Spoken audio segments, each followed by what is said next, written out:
Bueno, nos dicen en Repsol, y hemos comprobado que es así, que el tiempo está sosazo, tonto.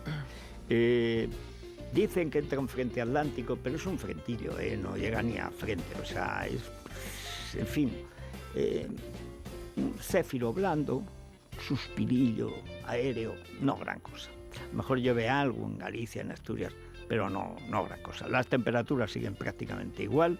En Madrid nos vamos a ir a 28 grados, la máxima en Sevilla 35 grados, más el Padre Betis, luego Guadalquivir, eso son 39. Que siempre ayuda. Hombre, sí ayuda. Bueno, y el pelotón del pasmo está tomando posiciones. No ha bajado con respecto a ayer, que eran 6 grados en Burgos y en Soria, pero se incorpora otro clásico, Vitoria, que iguala 6 grados de mínima. Para el Pilar, bajo cero estarás. Si no, ya lo verán. Esta semana hará frío o calor. En guiarepsol.com puedes consultar la previsión del tiempo a 5 días. Repsol te ha ofrecido la información del tiempo. En Repsol queremos que cada vez que entres en nuestras estaciones de servicio, encuentres la energía que necesitas. Algunas veces serán los carburantes más eficientes. Otras, recoger tu paquete en uno de nuestros Amazon Lockers. Energía también es encontrar el regalo que buscas cuando todo está cerrado. El vendedor que sonríe, el aroma del mejor café Ristretto o encontrar un punto de autogas o de recarga eléctrica. Porque la energía tiene hoy muchas formas diferentes. Repsol. Inventemos el futuro. Es la mañana. Es radio. Bueno, antes de la bolsa, desde que Analfamato hace los presupuestos, es fundamental aprender a invertir. Sí. Y más ahora, que una crisis de bolsa es ideal para ganar dinero si sabes invertir. Si sabes invertir, si tienes esas herramientas que manejan los grandes gurús de la inversión para hacer crecer tu dinero, hacerlo de forma sostenible en el tiempo, a largo plazo, el Value Investing. ¿Cómo aprendemos a invertir con estas herramientas? Bueno, pues en el máster de Value Investing y Teoría del Ciclo de la Escuela de Negocios OMA, del Centro de Estudios OMA, adscrito a la Universidad Francisco Marroquín, y que estrena su 14ª edición de este exitoso máster, que nos van a dar toda la información y nos van a permitir apuntarnos en el teléfono 91 172 2394, 91 172 2394 o entrando en www.onmayau.com. Bueno, ¿y la bolsa? Bueno, pues la bolsa abre prácticamente plana, apenas un 0,04% arriba. Eso sí, mantiene el nivel de los 9.300. Es verdad que muchos inversores consideran que es posible que hoy se pierda ese nivel y que termine la semana en rojo. De nuevo, los puntos de atención: Italia, en España la incertidumbre, esos anuncios de subidas de impuestos. Y las elecciones en Brasil, que esta mañana hacía el comentario Carlos Alberto, que la cuestión es qué populista gana. Primera vuelta populista de derechas, segunda vuelta populista de izquierdas. Con lo cual, pues si el gigante, como se decía, Brasil es el país del futuro y siempre lo será. Y siempre lo será. Siempre lo será. Pero claro, es tan grande. Nunca lo alcanza. Pero es tan grande que claro, aquello nunca el futuro se hace presente. Se supone que aquello se mantiene porque tiene un ejército sólido. Sí, pero van hacia el modelo italiano, dos populismos, uno de derecha e izquierda. Exactamente. Y aunque no se alíen. Exactamente, como en Italia. Bueno, pues esto es todo lo contrario. Esto es una cosa bonita, buena, benéfica. A ver, Rubén, la noticia de interés general de la Sí, ONCE. tenemos dos cosas. Por un lado, la Fundación del Sueño de Vicky organiza un partido solidario a favor de la investigación del cáncer infantil entre el equipo de Álvaro Arbeloa y el de Santiago Cañizares, y contará con la presencia, por ejemplo, de Raúl González, Manel Fuentes o José Mota. Será el domingo a las 12 en el estadio de Matapiñera. Pero antes, hoy viernes, en Alcobendas, la campeona del mundo del boxeo, Joana Pastrana, defenderá su cinturón. Bueno, yo hoy no puedo estar y lo lamento muchísimo, pues la tuvimos aquí y es una persona absolutamente extraordinaria. En general los boxeadores, los que son boxeadores por afición, pues no es una cosa ni porque vengan de Lampa, ni porque salen de la cárcel, sino porque les gusta el boxeo. Y especialmente las mujeres son de una calidad humana, o sea, es impresionante. O sea que esperamos que gane. Bueno, claro que sí, por supuesto. Bueno, ya está Maite Pagazortundúa preparada. Aquí tienes, bueno, ya te lo has leído, Sí, vulneración de los derechos del niño y los ataques a la diversidad de las aulas. Hoy es el día de los docentes, lo sabías. Aquí se habla de los docentes malos, de los que están, de los indocentes, diríamos. Efectivamente. Sí. pero también de los buenos, de algún sindicato que ha denunciado lo que está sucediendo en Cataluña. Bueno, profesores por el bilingüismo. Y desgraciadamente mucho caso no les hacen, pero bueno, en este informe está todo. Bueno, y la alta inspección del Estado que elaboró un informe. Claro, aquí entrevistamos a su presidente, entrevistamos a su presidente, pero claro, están en una situación, dependen del gobierno, y resulta que el gobierno los insulta. Fíjate, Gloria Lago, la labor que está haciendo. Bueno, por cierto, que hay que votar porque no llegan a las 500.000 firmas. Hay que votar a ayudar a los de Hablamos Español. A ver si el PP y Ciudadanos se estiran. Porque los únicos que están echando una mano son los de Vox. No tienen infraestructura. Y además, como son tan legalistas, es que la gente formal en España es tan formal. Cada firma la evalúan y tal, para que tiene que ir, está pues claro, es un proceso lento, pero hay que conseguirlo. Hablamos Español, hispanohablantes.com. Que la ONCE celebre un sorteo el día 11 del 11.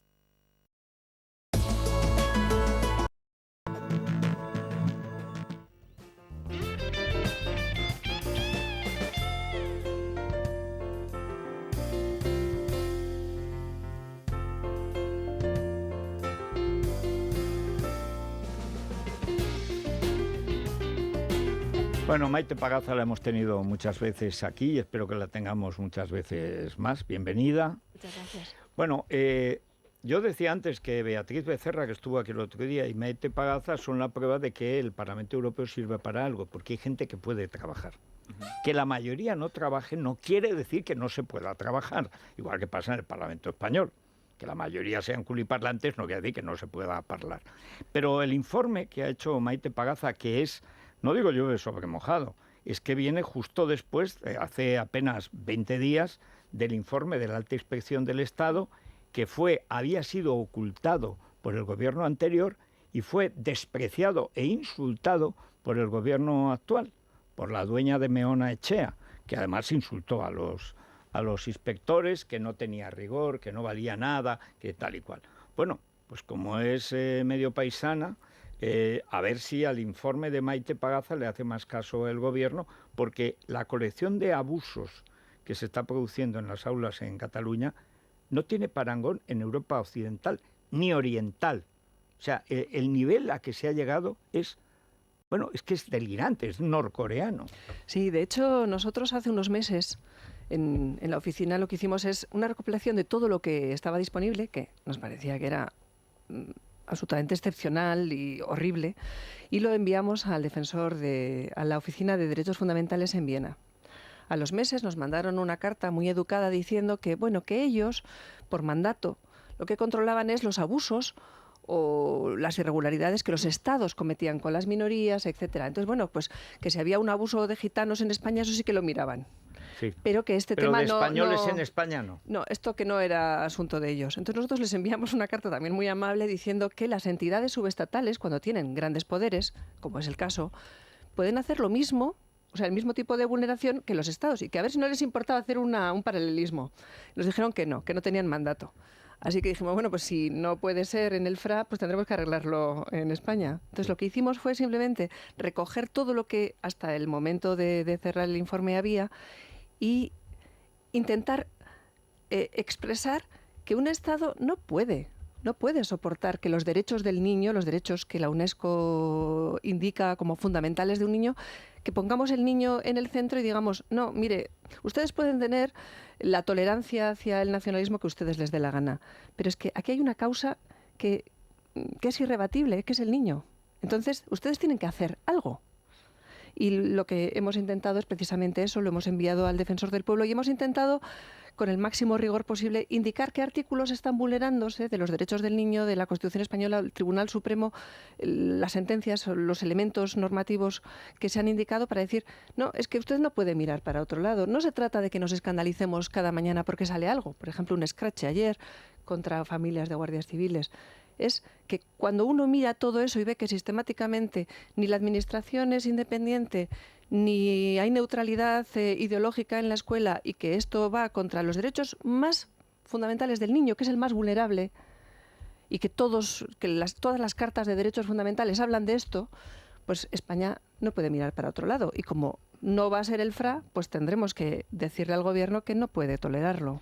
No, hay que decir una cosa, y es que durante el franquismo, cuando íbamos a los congresos, el primer congreso en la ilegalidad de cultura catalana, yo estuve.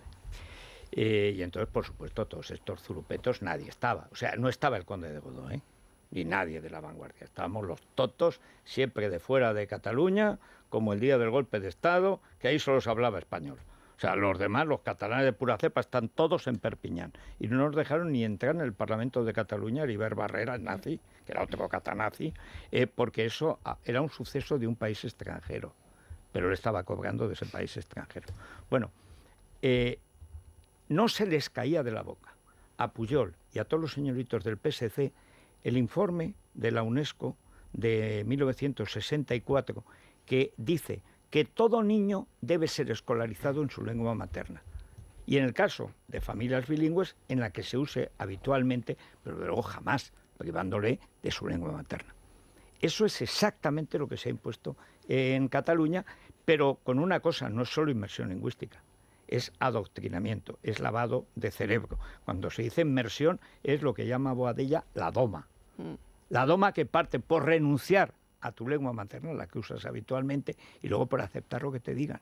Y al final acabas, pues como esas manifestaciones norcoreanas, que no sabes si son de la Generalidad o de Parchís, que van todos con los colorines y mueven los brazos cuando les dicen y tal, que no hay nada igual en el mundo. O sea, eso solo pasa en esa granja totalitaria que es Cataluña. Pero esta mañana, la gente más joven de nuestro equipo estaba asombrada de los casos concretos que aparecen en vuestro informe. Porque para mucha gente, como está prácticamente prohibido en todos los medios hablar de esto, el gobierno actual, ya dijo Méndez de Vigo que no había ningún problema de adoctrinamiento. Y el gobierno pasado, el gobierno actual, bueno, sí tendría razón Méndez de Vigo que no hizo caso al informe de los inspectores. Es decir, estamos, y por supuesto las televisiones, como son concesiones, depende de lo que diga el poder político. ¿Cuáles son, cuando hacíais este trabajo, los casos que a ti más te han chocado? Hombre, cuando niños de 4 o 5 años eran obligados a ir a casa con notas que hacían propaganda política del secesionismo, eso uno se conmueve porque son 4 o 5 años, son niños que no tienen la más mínima capacidad de juicio crítico. Cuando niños de 8 o 10 años son utilizados para barricadas, y sobre todo, cuando hay niños que son insultados por sus propios profesores, que son los que deberían velar por sus derechos, porque sus padres son guardias civiles o policías, eso es estremecedor. Y además, Cayetano está aquí, Isabel está aquí, nosotros sabemos lo que han sufrido los hijos de guardias y policías en el País Vasco. Nosotros sabemos que iban escoltados a clase, que a veces se les intentaba asesinar buscando el asesinato de niños. Sabemos que miles y miles de niños han sido acosados. Y ahora estamos viendo una forma de acoso, pero institucional, porque aquello los profesores no les acosaban. Hombre, algún chivato había, que lo sabemos. Pero esto es mucho peor, porque es mucho más profundo. Es que los niños de guardias civiles en el País Vasco, cuando llegaban al cole, estaban en un entorno más o menos protegido hasta que llegaban a secundaria, que ahí es donde tenían que ocultar quiénes eran. Aquí es peor. Es muchísimo peor, es más profundo. Entonces, es insoportable. Y como cada día hay 2 o 3 barbaridades, pues se acumulan y no nos damos cuenta. Entonces, nosotros lo único que hemos hecho es ir... todo lo que estaba disponible, lo que estaba publicado, lo hemos ido colocando de una forma ordenada y intentando ver qué había detrás, o sea, qué significaba esto, qué cosas estaban vulnerando, porque nos parecía que de esa manera es más difícil para el defensor del pueblo no hacer algo y no intentar influir en el gobierno para que se quite la venda de los ojos y determine que esa es una situación intolerable. Hay una cuestión evidente, eso solo tiene un paralelo, que es la China maoísta. En la China maoísta los profesores insultaban a los hijos de los negros, que eran o bien de familias que a lo mejor su abuelo había tenido una tienda en Shanghái, pero ya estaba contaminado de capitalismo, o bien sus padres habían caído en desgracia y se habían convertido en esbirros del capitalismo internacional y eran insultados por los profesores, golpeados por los alumnos y exhibidos alumnos y luego profesores, pero los propios alumnos apaleados en público por sus compañeros y sus profesores. El primer régimen comunista que lo hace es Mao Zedong en la Revolución Cultural. Y ese es exactamente el modelo que se está siguiendo en Cataluña. Pero fue un movimiento, Federico, también acompañado de un proceso de adoctrinamiento y de doma de los propios profesores a los que depuraron. Total, cada día 2 horas. Es que en 1990 es cuando Pujol lanza el Gran Plan. Claro. Sí. Y ese plan se va aplicando, pero a los secesionistas les falló el cálculo. Lo que no imaginaban es que había más de un 50% de catalanes que se iba a revolver. Y lo que no imaginaban es que el rey iba a salir. Y no se imaginaban que millones de españoles iban a empezar de forma espontánea a poner esas banderas y a exigir. Si no llega a ser eso, nosotros, o sea, no sé en qué situación estaríamos en este momento. Pues terrible, pues Yugoslavia. Lo que está ocurriendo ahora mismo es que es un proceso prolongado en el tiempo de dictadura silenciosa en el que todo esto ese caldo de cultivo se estaba creando en los libros de texto, etcétera, etcétera. Lo vivisteis en el País Vasco y en Cataluña es exactamente lo mismo. La célebre anécdota que cuenta Rosa Díez de cuando intenta aclarar determinados contenidos de su hija y le dice, oye, esto no es verdad. Y le dice a su madre, dice, bueno, ¿qué quieres, que apruebe la asignatura o qué? Si tengo que aprobar la asignatura, tengo que creerme esto que me están contando. Eso ha sido tradicional en Cataluña. Se ha producido una reacción, y esa reacción, esa protesta, que haya manifestaciones en la calle, etcétera, etcétera, me parece que un signo de reacción. Y el hecho de que el propio Torra tenga que ir a un colegio para respaldar a los profesores... A los matones que están ocurriendo. Pero es que estamos viendo en Cataluña, hoy publicamos en El Mundo una noticia estomagante. Es decir, hay colegios en el que se están poniendo al nombre de los patios 1 de octubre, etcétera, etcétera. No solamente las comunicaciones que se hacen, los contenidos que se están dando. Y frente a esa realidad, lo que es llamativo, ni que el defensor del pueblo, ni que el gobierno, nadie tome ninguna reacción. Como saben hay un que elemento su sueldo depende de no enterarse o hacer como no se enteran de estos problemas, pues ahí estamos. Hay un elemento añadido. La vanguardia de eso son los colegios concertados religiosos. Claro. Lo peor, lo más nazi de los catanazis son los curas y las monjas, los frailes. Tremendo, pero es tremendo. O sea, es que detrás de la subvención está la corrupción, Federico, y el que depende del poder político. Nunca lo católico ha sido menos universal que en Cataluña. Bueno, en el País Vasco sentaron el precedente. Sí, ahí vive Dios que Monseñor Setién marcó una senda. Bueno, Monseñor Uriarte, también, el obispo Pardo. El obispo Pardo. Y muchos, o sea que ahí marcaron la senda. Pero aquí es que no hablamos de los obispos. Hablamos de los curas, que por supuesto, que son curas satánicos. Sin embargo, en los colegios concertados, los privados son un escape. Si lo puedes pagar. Claro. O sea, el colegio alemán, por ejemplo, Montilla, donde lleva sus trillizas, ellos aprenden español, ¿eh? Van a hablar español mejor que su padre, que no hablan nunca ni español. Y el propio catalán. Artur Mas, o sea que por todos supuesto, ellos escapan de la salida, digamos, más barata, situación. Que eran los colegios concertados religiosos, en que lo han tapiado también con un profesorado más radical, si cabe, que el de los civiles. Sí, lo que iba a decir es que los colegios concertados en el País Vasco, en la mayoría, han trabajado muy bien, han tratado muy bien a los chavales y, de hecho, los hijos de guardias, de constitucionalistas, de policías, de militares, normalmente iban a colegios concertados. Cosa que en Cataluña y en Baleares no se puede hacer. En estos momentos es el escape en Valencia. Porque todo esto está sucediendo en Cataluña, en Baleares, en la Comunidad Valenciana y en Navarra. Yo tengo una pregunta para Maite, si puede ser. Bueno, primero darte las gracias por este estudio. Estará colgado en internet, supongo. Bien, pues me lo voy a empapar bien este fin de semana. No, yo te quería preguntar, al margen un poco ya de la cuestión que afecta a los niños, si en Bruselas hay alguien, aparte de Beatriz y de ti, que se ocupe de contar a los representantes de otros países lo que es la realidad catalana. Porque yo tengo la sensación de que el golpismo va ganando muy lentamente, pero va ganando terreno, va habiendo cada vez más medios de comunicación, cada vez más gobernantes extranjeros tal, que van asumiendo que lo de Cataluña, que es un pueblo oprimido, que tal y que cual, vamos teniendo ahí más indicios y yo me pregunto, ¿y qué puñetas hace el gobierno español, los partidos políticos españoles, nuestros representantes en Bruselas? ¿Alguien está preocupándose de informar realmente de lo que está pasando en Cataluña de verdad? Porque una tiene la sensación de que no, y de que los que están haciendo toda esa labor son ellos, y les está funcionando. Bueno, ellos llevan años utilizando unas partidas económicas y un montón de recursos humanos, esto es así. Entonces nos llevan muchísima ventaja. hace un año nos encontramos en el Parlamento Europeo, que aquello explotó también allí. Y la verdad, siendo sinceros, algunos diputados nos unimos, nos concertamos y hicimos bastante trabajo y de hecho paramos algunos golpes que habrían sido realmente serios. O sea que conseguimos ganar el debate en el Parlamento, en fin, tácticamente estuvimos juntos y por debajo hicimos... ¿En materia de comunicación? ¿De medios de comunicación? En materia de trabajar con los propios diputados, que nosotros teníamos que salvar nuestro ámbito, que era el parlamentario. Bien. Y yo creo que no dejamos un café y un ascensor sin utilizar. O sea, y mucha gente, estuvimos muchos distintos, de distintos partidos, de distintos grupos. Nos ayudábamos en cosas que resultarían pero ahí, Maite, es una cosa... Ahora bien, pero aquello era un momento de reacción, casi no dormíamos, o sea, estábamos absolutamente preocupados por todo lo que pasaba y estábamos todos los días haciendo alguna cosa. Personas que trabajaban en las instituciones también estaban haciendo cosas, nos uníamos como podíamos, pero no teníamos tiempo de establecer una estrategia de largo y esa hace falta. Claro.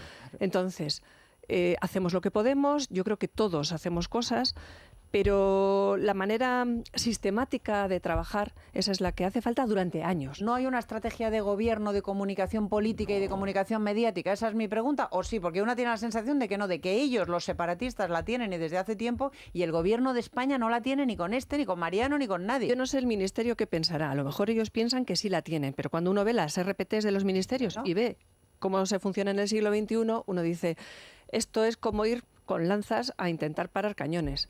O sea, hay que cambiar la estrategia y tenemos que comprometernos todos. Entonces nosotros, como consideramos que defender la democracia en España es defender la democracia en Europa, pues estamos haciendo todo lo que podemos. Pero tenemos que ser mucho más sistemáticas y más sistemáticos, utilizar mucho más tiempo y desde luego el Gobierno tiene que cambiar esa manera de considerar la comunicación. Borrell estuvo hace pocas semanas, si no recuerdo mal, en Bruselas y os recibió a los eurodiputados españoles en la embajada, ¿no? ¿O tuvisteis una reunión con él? Hubo una reunión, pero yo estaba en otra cosa. O sea, que yo creo que estaba en la Comisión Especial de Terrorismo, en alguna cosa así. No, digo porque... Es decir, hombre, teóricamente, Borrell en este tema tiene una posición que Dastis, el anterior ministro de Exteriores... Perdona, porque es el que ha dicho en la CNN que Cataluña es una nación. Sin duda. La BBC, pero bueno. Pero es que yo creo que eso no es así, Cayetano, por una razón. El domingo nuestro corresponsal en Bruselas contaba una crónica tremenda y es que decía que ahora mismo las instituciones comunitarias que habían apostado precisamente con la lucha contra el nacionalismo, contra el independentismo, ya está ahí el célebre acto que se celebró con la entrega del premio Princesa de Asturias. Ahora lo que las instituciones comunitarias tienen es el desconcierto que se les traslada de España, con debates sobre el indulto, con no sé qué, etcétera, etcétera. Entonces, claro, diciendo, nos estamos embarcando a un debate que efectivamente, como dice Maite, es un debate europeo y Macron lo ha dicho en algunas ocasiones, retomando aquello de nacionalismo en la guerra, de Mitterrand, etcétera, etcétera, pero el mensaje que se transmite desde España con este gobierno, el otro estaba desaparecido, este hace apariciones, pero lo hace de tal manera, desconcertando de tal manera que confunde a las autoridades comunitarias, que son las que está respaldando, porque es verdad que hace una tarea de lobbies, etcétera, etcétera, el independentismo justo con los medios que el propio Borrell dice que no tiene en su ministerio, esos medios los tiene a través del Diplocat y otra serie de instituciones, están financiando lobbies, estructuras, etcétera, etcétera, que permite que ese mensaje cale en las instituciones y luego lo recojamos en las sentencias autojudiciales que estamos viviendo. Y viajes, y con todo, hace un año el presidente Juncker, el presidente Tusk y el presidente Tajani vinieron a España y aquello fue también importante para cerrar lo anterior que habíamos conseguido, ganar aquel debate que tuvimos que... En fin, que estuvimos a punto pero Maite, el Economist dice lo que dice, la BBC dice lo que dice. Luego cambia The Economist, perdona, pero es más tarde. Netflix, Telefónica, Netflix dice lo que dice John Carlin. O sea, que eso es vamos a ver, si no reconocemos que la situación es extraordinaria, si no reconocemos, bueno, esto de Aznar de Azaña, perdón, del 32, bueno, tienes que saber, ¿les vas a ganar o vas a hacer un apaño? Pues no nos queda otra, tenemos que ganar. Después ya hablaremos.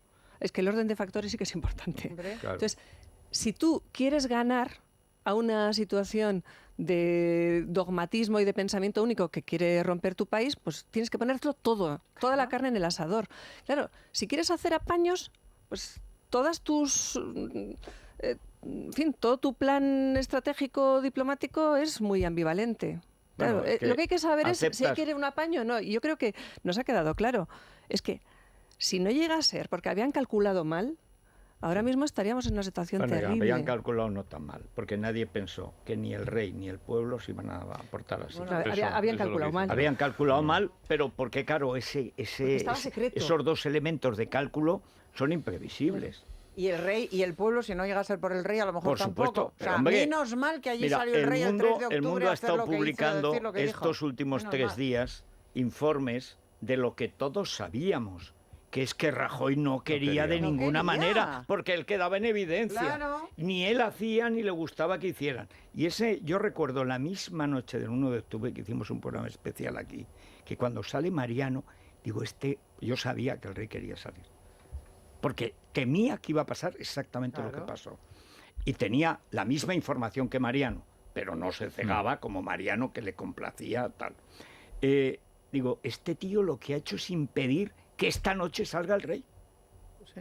Y como al día siguiente no salía, y al siguiente tampoco, entonces ya salió el rey el día 3. Claro. Pero eso fue una estrategia tan cobarde, tan miserable, tan de boicot rencoroso, abyecto de Rajoy contra el rey, que, oye, fue salir el rey, ¡buah! Y la gente se echó a la Sí, calle. porque era la estrategia de templar gaitas, el Claro, apaciguamiento. lo que Es decir, dice si los Maite propios es independentistas... negociar la derrota. Los propios independentistas lo dijeron, decían, no, si nosotros íbamos de farol, claro, iban de farol supuestamente porque entendían que frente había una oposición sólida, Pero de pero si eso- le vas dejando, van hasta la De eso cocina, los corresponsales evidentemente. extranjeros informaron la 10ª parte de lo que informan de cada vez que montan un pollo los separatistas en las calles de Barcelona. Si los ¿Por qué? servicios- Pues porque la Generalidad de Cataluña se encarga de apesebrarlos, de pagarles viajes, de darles entrevistas, de suministrarles ¿Y por qué? información o desinformación, y por el otro bando no se hace absolutamente El fondo de nada. reptiles lo inventó Cero. Bismarck para ganar Sí, la guerra de sí. propaganda, o sea que eso Y es la así, ganó. salvo, y la ganó, efectivamente, La ganó. Bueno, salvo la corresponsal de Le Monde, que ha hecho un libro extraordinario revelando Sí. todas esas cosas, pocos Pero periodistas poco más Bueno, extranjeros han hecho. vamos a ver, hay muchas preguntas para Maite. A ver, ¿cuáles son, Vanessa, digamos, las principales? Y después de la pausa ya nos las contesta ella y seguimos con este asunto. Pues la gran mayoría precisamente versan sobre la implicación de Europa en el golpe catalán, sobre la percepción que se tiene en el Parlamento Europeo, porque lo que a nuestros oyentes les llega, lo que ellos perciben, es que sí que hace falta más implicación. Pero hay más preguntas después de la pausa. Es la mañana de Federico, con Federico Jiménez Los Santos.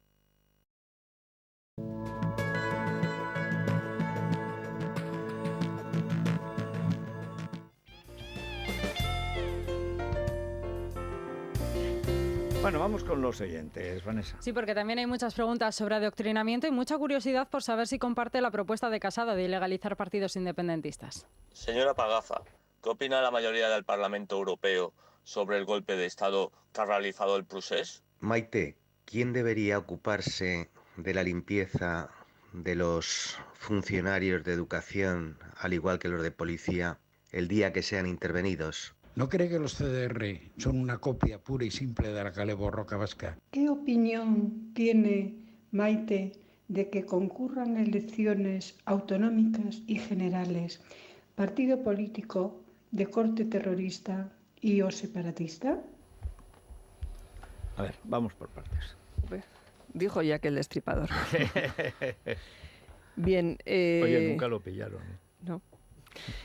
En cuanto a la cuestión de la limpieza, yo creo que cuando el sistema está pervertido, pervierte a los sujetos o los sujetos que tienen deseos de adoctrinar y de no ser independientes y no seguir la ley, pueden hacerlo. Si conseguimos que la administración educativa catalana sea lo que tiene que ser una administración educativa, es muy posible que todas estas prácticas cesen sin tener que realizar depuración. Ahora bien, si hay pruebas contra algún profesor y en los casos que se están siguiendo, pues tendrá que verse si hay ilícitos y en su caso pues las sanciones correspondientes. Lo que no puede haber es impunidad. No son impunidad. solo administrativas, O penales. Son penales. Y en todo caso lo que no puede haber es impunidad. En cuanto a la ilegalización de partidos es muy delicada porque necesita acumular pruebas. Nosotros no podemos no podemos caer en la ilegalidad o en la arbitrariedad en contra de otras ilegalidades o arbitrariedades. El elemento probatorio es fundamental. Si los cuerpos y fuerzas de seguridad del Estado tienen elementos probatorios de que hay una... de que desde un punto de vista político, estructural, orgánico, se está para cometer delitos, bueno, pues ya se verá, pero no es el deseo, la voluntad o nuestras impresiones, es algo que tiene que probarse. Pero porque perdona Maite, sí, que la CUP es la violencia estructural, lo dice la CUP. Es decir, que cuando se ilegalizó Batasuna porque era evidentemente una rama de ETA. Hay además una sentencia del Tribunal de Derechos Humanos de Estrasburgo que dice que, por supuesto, una fachada electoral o incluso cívica, incluso de ayuda social, que sea una fachada de un grupo terrorista, tiene que ser ilegalizado y que está muy bien ilegalizado. Sí, pero llevó tiempo acumular los datos para reunirlos, que no... sobre todo reunirlos. Efectivamente, porque en caso contrario se puede volver en nuestra contra. Ahí sí que la ilegalización, todo lo que se refiere a la libertad política, de conciencia, de expresión, si no está bien probado, ahí sí que en el resto de la Unión Europea tendremos un problema de percepción. O sea que tiene que ir todo muy, muy bien probado. Perdona que insista en esto, ¿cómo un país como Bélgica, donde todo delito tiene su cubil y toda ilegalidad tiene su asiento, puede opinar?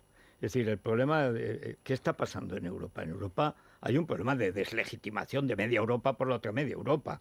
O sea, resulta que media Europa, la Europa que padeció los 2 millones de refugiados, uno al año que decía Merkel que iban a caber, está ahora en abierta rebelión contra la Europa, digamos, alemana. Es decir, hay un problema estructural de deslegitimación. Y España le ha cogido, quizá en el peor momento, de desprestigio y de desconcierto de las instituciones, porque está el Brexit por arriba, está Hungría por abajo, y está Alemania que no sabe qué va a pasar y Francia tampoco.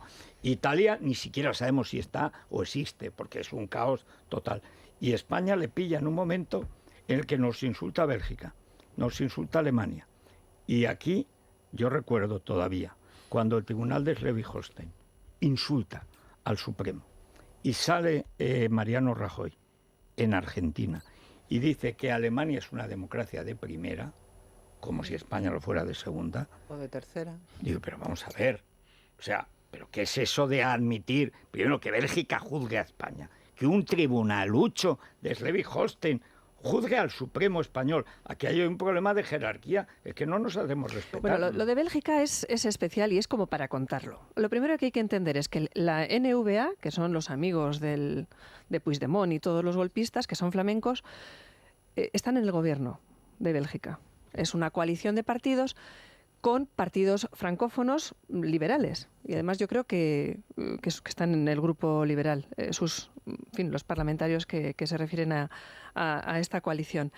Entonces, el problema es que no se pisan los callos. En Bélgica, que viven en dos comunidades absolutamente separadas, totalmente, sí, que no se dicen ni hola y que no quieren decirse hola, yo creo que ni se casan entre ellos.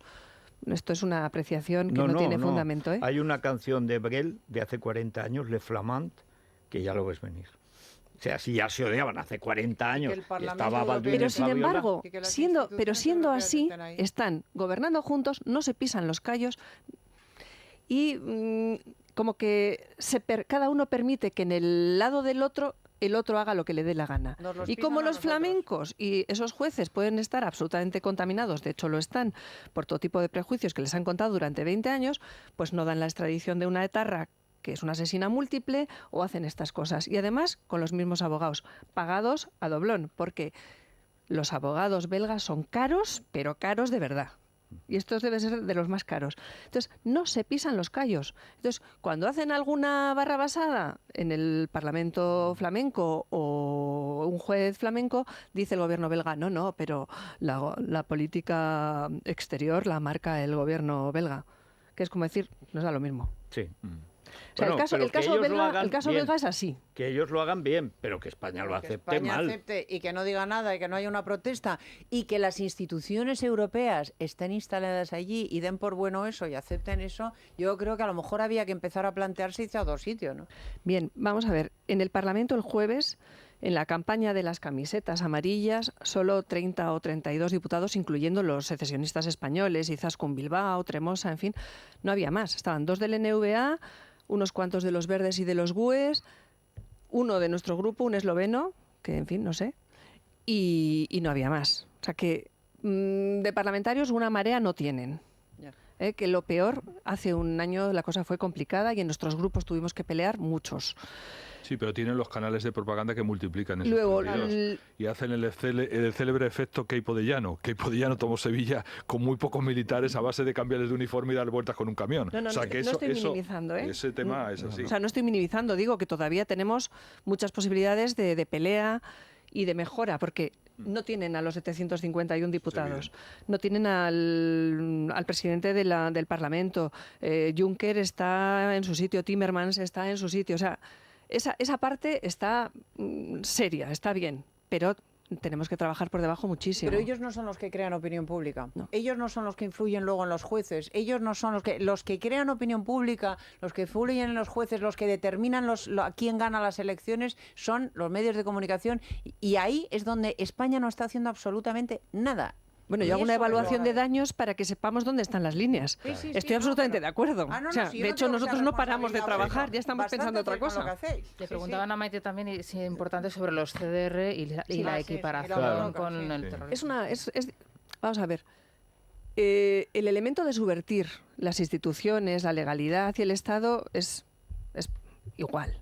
Ahora bien, es una mutación. Esto es golpismo posmoderno. Entonces, ETA era, digamos, anterior a estos tiempos. Utilizaba la violencia, se notaba más, quedaba peor ante los medios de comunicación. El golpismo posmoderno es una cosa muy simpática que dice que solamente puede salir lo que yo digo. Y que además, si me encuentro ya estoy un poco caliente en la calle, pues igual te voy a romper la nariz. Pero la borroca de encapuchados y eso es igual, ¿eh? Hay partes, hay partes, pero tenemos que entender la naturaleza del problema y no es exactamente igual. Se puede convertir en lo mismo o peor. Es peor porque ni Arzayus salió. Arzayus decía los chicos de la gasolina, pero no decía quemad. Es que Torra lo dice. No solamente quemad, sino que él se identifica, dice que su familia son de esos grupos y digamos que es como la guardia pretoriana del presidente de una institución, que es gran diferente. El procedimiento puede ser el mismo, pero la forma de actuar, pero el sistema y la organización muy diferente. Vamos a ver. Son organizaciones para oficiales. Esto puede ser más malicioso, es más malicioso, pero tiene una pinta más ambivalente, por tanto los elementos probatorios van a ser más complicados. Hombre, es como todo, al final, si te pones, puedes llegar a ver dónde están todos los elementos de criminalidad. Pero es una mutación. O sea, no es el sistema exacto de la Kale Borroka. Algunos de los CDR, algunos de esos grupos, sí que tienen las mismas técnicas, pero otros no tienen ni idea de eso. Entonces, es una mutación y, por tanto, tiene elementos parecidos en objetivos, pero parece que es diferente. Por eso nosotros también lo que hemos pedido es que se investigue. Cuando el Estado se puso a combatir la Kale Borroka, acuérdate, Maite, lo más importante, multó a los padres. Entre otras cosas, cuando le hicieron a los padres pagar el dinero. Claro. Es que ahora no es lo mismo, insisto, porque en ese momento lo mismo porque el gobierno de España no quiere. Porque los CDR es una organización parapolicial del actual presidente de la Generalitat. Es que es muy diferente. Pues combátase también.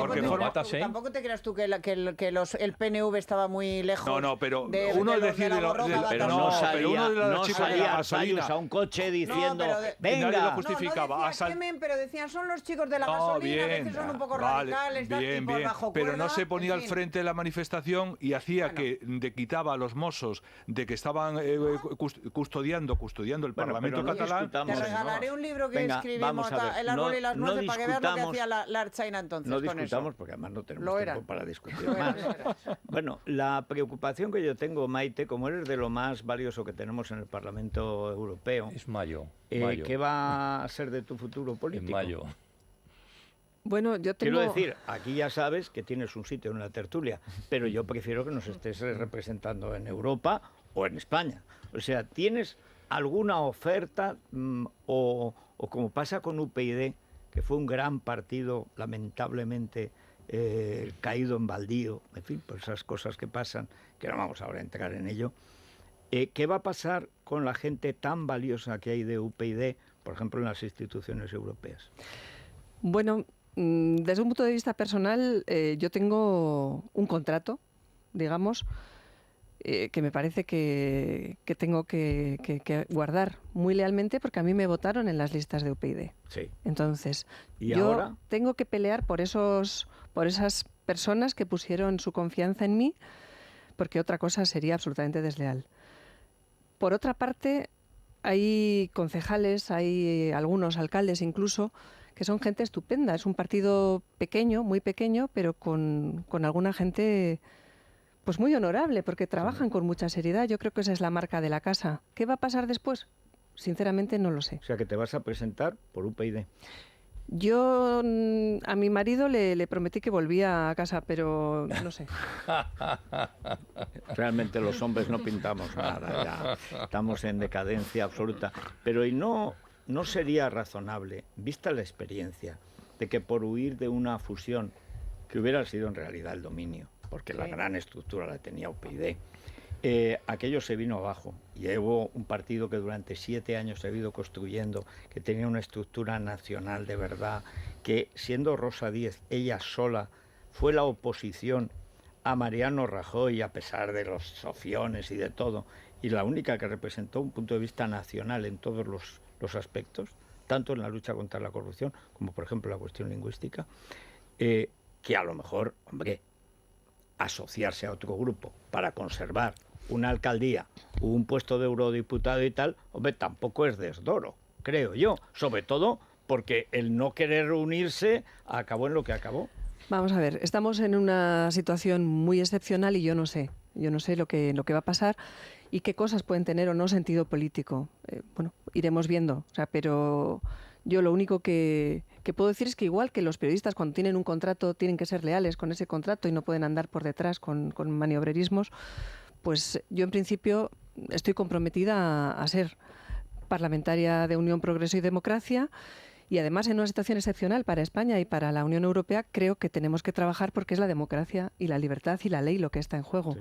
Más allá de eso, pues bueno. Bueno, ¿te parece que hablemos en marzo? Estoy un poco confusa. Hablamos en marzo. Ya hablaremos. Bueno, y si no, habla con tu marido, a ver qué... No, tu marido ya está resignado. No, hombre, vamos, absolutamente. Tu marido está agradecido al destino, o sea, y con razón. Bueno, muchas gracias, Maite, por estar con nosotros y por este trabajo que estás haciendo y porque al menos alguien justifica que está representando a los españoles, que además tiene muchas ganas de tener representantes valiosos y de nivel. Por cierto, oyéndola hablar, habrán podido ver que el argumento de Fakela, la de Meona Echea, diciendo que ella no habla bien español porque es vasca, es falso. Maite Pagazaurtundúa es totalmente vasca y habla estupendamente español. O sea, el que no habla español del País Vasco es porque no hablaría nada estupendamente. Perdón, Unamuno era de Bilbao y hablaba estupendamente español y escribía estupendamente. La lectoescritura le dice en euskera. Además. Lo que no hablamos la mayoría de los vascos es vasco. O vascuence o euskera o como lo quieran llamar, pero el español se ha hablado muy bien. Pero Maite, que sí habla y escribe, demuestra que es un problema de zurupetez. O sea, de lecturas, que no es... de lecturas. Y de cabecica. Y a lo mejor es que con tanto cuarto de baño, pues se te va yendo la savia. Decir que no hablas bien español porque eres vasco, perdone usted, pero en fin. No, es una ofensa a los vascos y a los españoles. Exacto. Pero bueno, esa es Fakela. En fin, ya verás el número que monta hoy, como le pregunten por Meona Echea. Claro que sí. Ya verás. Bueno, muchas gracias, Maite. Nuguelan Sule. Oye, pues mira para Fakela, porque es una faque. Bueno, ella dice que hay medios de comunicación exquisitos, ¿no? Nuguelan Sule sí que es un champú y un producto exquisito, una línea exquisita. Ministros exquisitos en este gobierno no los veo yo. Todos los problemas del cabello tienen solución con Nuguelan Sule. Además que se le puede caer el pelo. El champú Polinesia, ¿verdad? Ese es el que fortalece, da brillo, esplendor al cabello. El número 1 habitualmente y el Polinesia ya fin de semana tratamiento de belleza. Mejores productos capilares en 2007. Eso es. Es La Mañana de Federico. Es radio.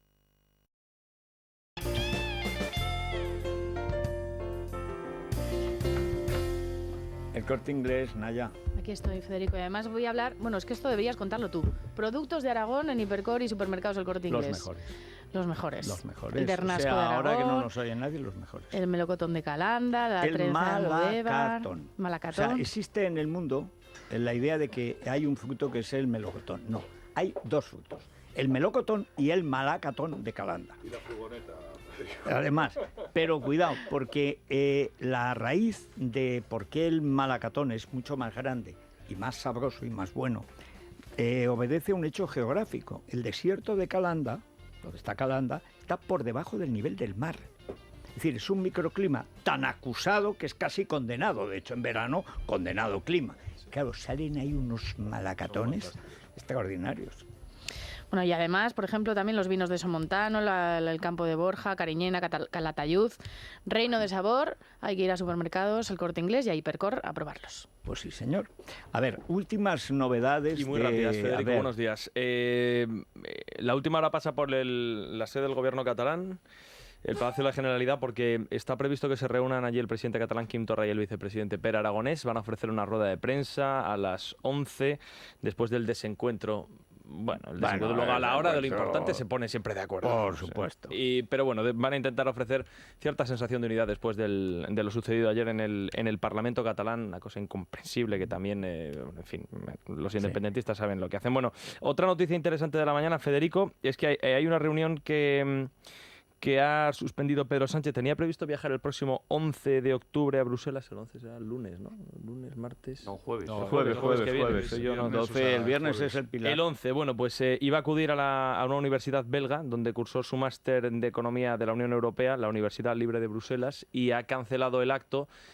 Porque a ver si es que no lo conocen en la universidad, porque este lleva una racha. No lo sé, pero bueno, lo que sí que va a ser estar en la capital belga la semana siguiente, pero de momento no va a viajar a Bruselas. No sé si porque a lo mejor sospecha que el independentismo le puede organizar algo así, no sé, pero vamos, en una universidad de Bélgica es un acto que ha cancelado el presidente del gobierno para la semana que viene. Vamos. El que se va la semana que viene, por cierto, desaparece 5 o 6 días, es Albert Rivera, se va a Colombia.